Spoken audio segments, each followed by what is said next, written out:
9월 24일 한비가족 서밋타임입니다. 오늘 봉독할 하나님의 말씀은 다니엘서 2장, 다니엘서 1장 8절, 9절, 2절 말씀입니다. 제가 가진 성경으로 구약성경 1231쪽에 말씀이 나옵니다.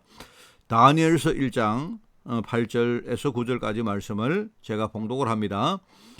다니엘은 뜻을 정하여 왕의 음식과 그가 마시는 포도주로 자기를 더럽히지 아니하리라 하고 자기를 더럽히지 아니하도록 환관장에게 구하니 하나님이 다니엘로 하여금 환관장에게 은혜와 긍휼을 얻게 하시지라.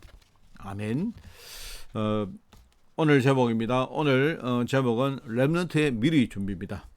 여러분, 렘넌트가 정말 내가 누구인지, 그죠? 그리고 하나님이 내게 준 축복이 뭔지를 진짜 알고요. 조금만 우리가 미리 준비하면요, 완전히 다른 인생을 살 수가 있습니다.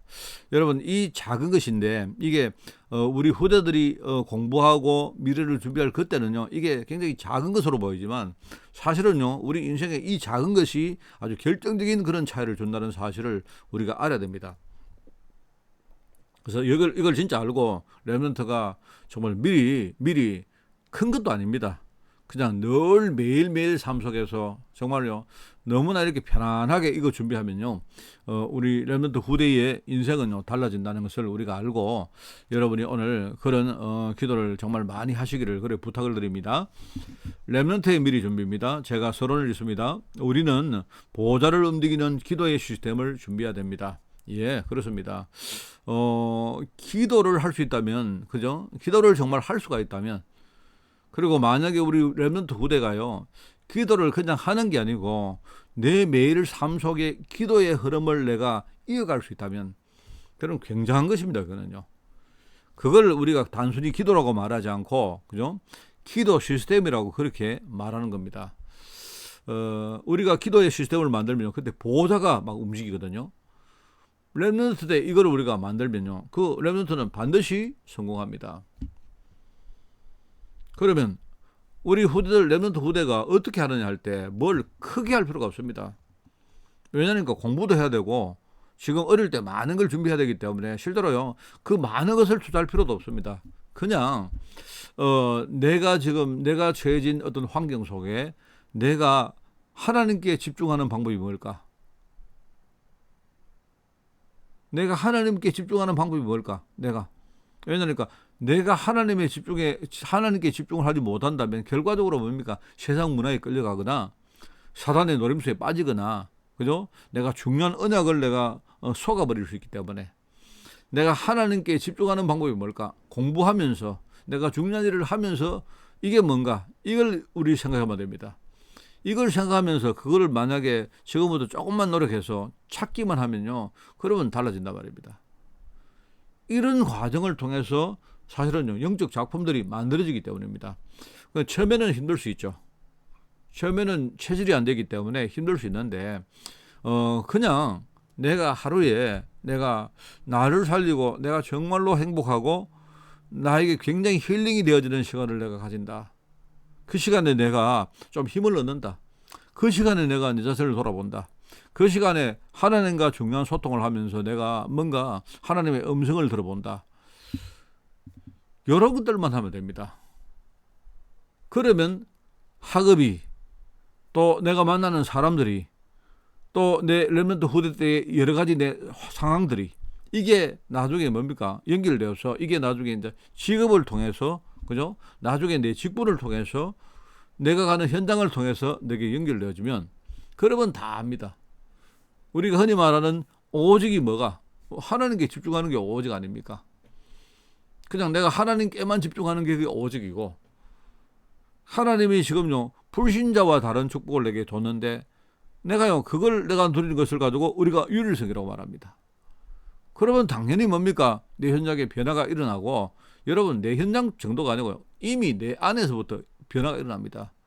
그러면 내가 변하면 현장이 변하고 내 미래가 변하는 것이죠. 그걸 가지고 우리는 재창조라고 그렇게 말을 합니다. 오직이 보이고 유일성의 응답들이 오게 되고 나중에 재창조의 역사가 일어나게 된다 이 말입니다. 그게 렘넌트 후대가 만들어질 기도 시스템이라 하는 겁니다. 그러면 이것만 준비되면요, 문제가 와도 괜찮습니다. 만약에 이게 준비가 안 되어지면요, 사실 인생 모든 것이 다 문제입니다. 그러면 오늘 특별히 다니엘의 예를 보면서, 다니엘은 이걸 실제로 누렸고 이게 준비된 사람이기 때문에, 그죠? 그렇기 때문에 다니엘에게 세 가지가 보였단 말입니다. 첫 번째가 뭡니까? 자신이 하나님이 선택한 사람임을 알게 됩니다. 하나님이 나를 선택해서 특별히 이 현장으로 보냈구나.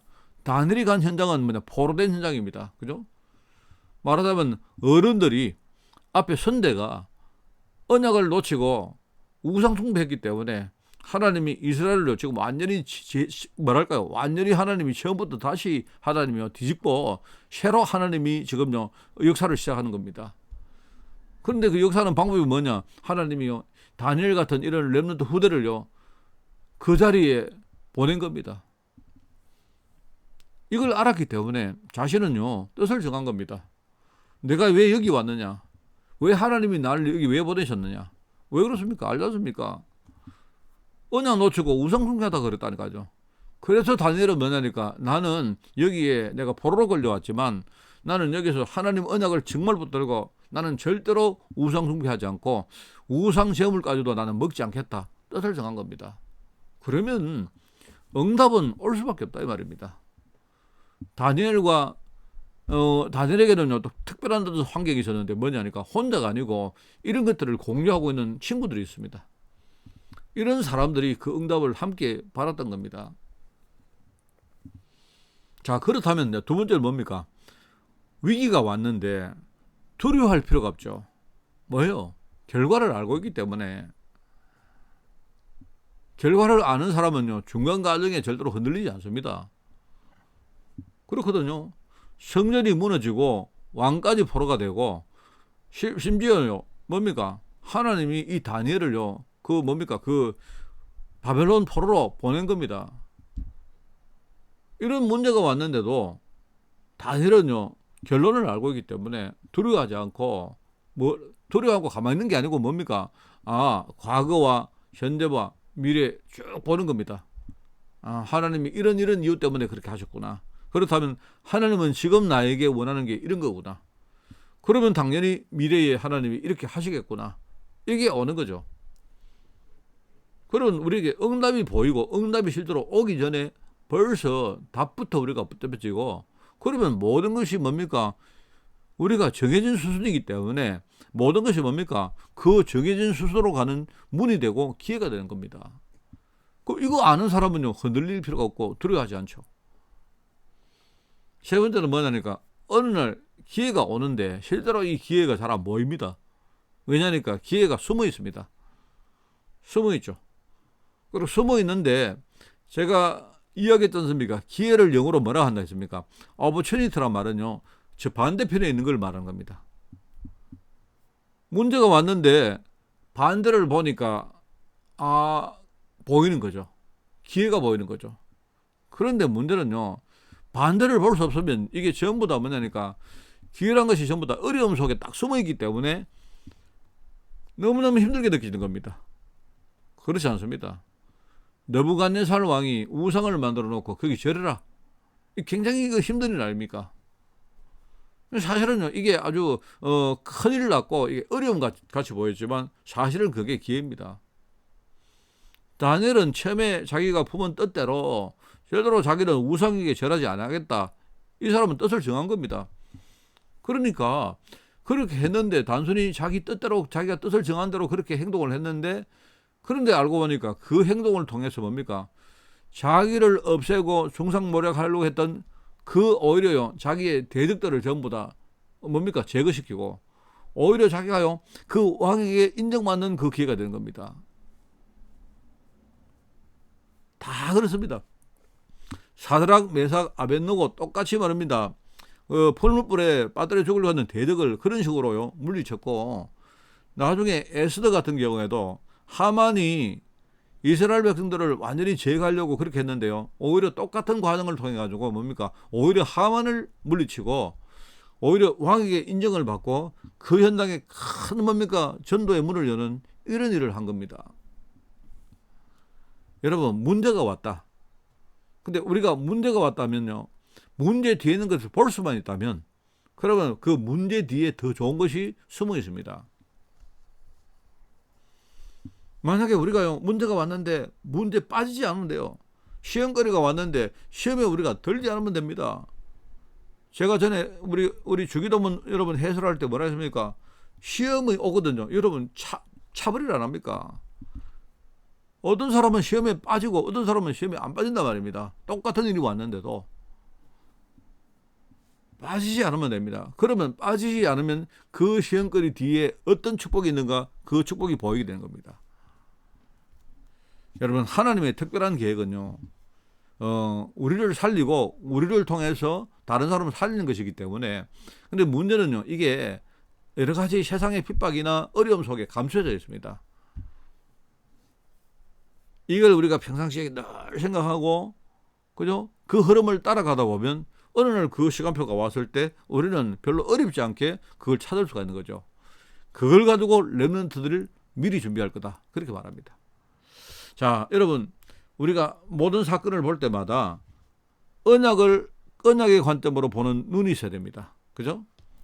자, 우리는 뭐라고 합니까? 우리는 현실을 넘어서, 현실은 눈에 보이는 거죠. 눈에 보이는 거지만 그 현실도 중요합니다. 현실을 참고만 하고 그 현실을 넘어 그 뒤에는 영적 사실을 보는 겁니다. 그죠? 영적 사실. 하나님이 어떻게 하신다는 것, 그거 보는 겁니다. 자, 그리고 그 마지막 종착점에 뭐가 있습니까? 하나님의 진실, 하나님의 절대 주권, 하나님의 절대 언약, 뭡니까? 세계 복음화하는 것. 이걸 보고요, 그러면서 마지막으로 지금 우리가 그 현장에 설 때에 어떤 일이 벌어지는가, 하나님의 뜻이 진짜 뭔가, 이런 것들을 보면 되는 겁니다. 그러니까 렘넌트 후대가 가는 길에는 어떤 문제가 와도 괜찮고요, 좀 더 심하게 말하면요, 오히려 문제가 오는 게 좋아요. 여러분도 문제가 없거든요. 그냥 당연히 올 것이 왔구나. 여러분은 그냥요, 빨리 여러분이 그걸 순응하고 받아들이고, 오히려 여러분이 복음의 능력 가지고 그게 빠지지 말고 그걸 넘어서는 거예요. 그러면 뭡니까? 하나님의 능력인 절대 응답이 우리가 오게 된다. 여러분, 오늘 같이 기도하는 모든 우리 성도들이, 여러분, 우리가 직간접적으로 우리 후대들과 여러분이 소통하는 시간이 있을 겁니다. 여러분이 어떤 문제도 흔들리지 말고요, 만약에 여러분이 교회나 여러분 가정에 문제 왔을 때 여러분이 막 흔들려 버리면요, 그러면 우리 후대도 따라 흔들립니다. 그러지 말고 오늘 이 말씀을 붙들고 여러분이 이 말씀을 잘 설명해주고 우리 후대가 이 흐름 따라갈 수 있도록 여러분이 탄탄한 그런요 길을 만들어 주시기 바랍니다. 승리하는 여러분 되시기 바라고요. 오늘 토요일 날인데 여러분이 오늘 정말 중요한 그 흐름을 준비하는 그런 날이 되기를 예수님 이름으로 축원을 드립니다. 하나님 감사드립니다. 오늘 귀한 날을 축복하시고 우리 특별히 렘넌트 후대를 가슴에 담고 이들을 위해서 기도하는 날로 저희들 이끌어 주시니 감사드립니다. 하나님 아버지, 우리 교회 성도들 정말 힘을 얻게 하옵시고 우리 후대들에게 이 사실을 증거하는 이번 주간으로 주님이 축복하여 주옵소서. 감사드리며 예수님의 이름으로 기도드리옵나이다. 아멘.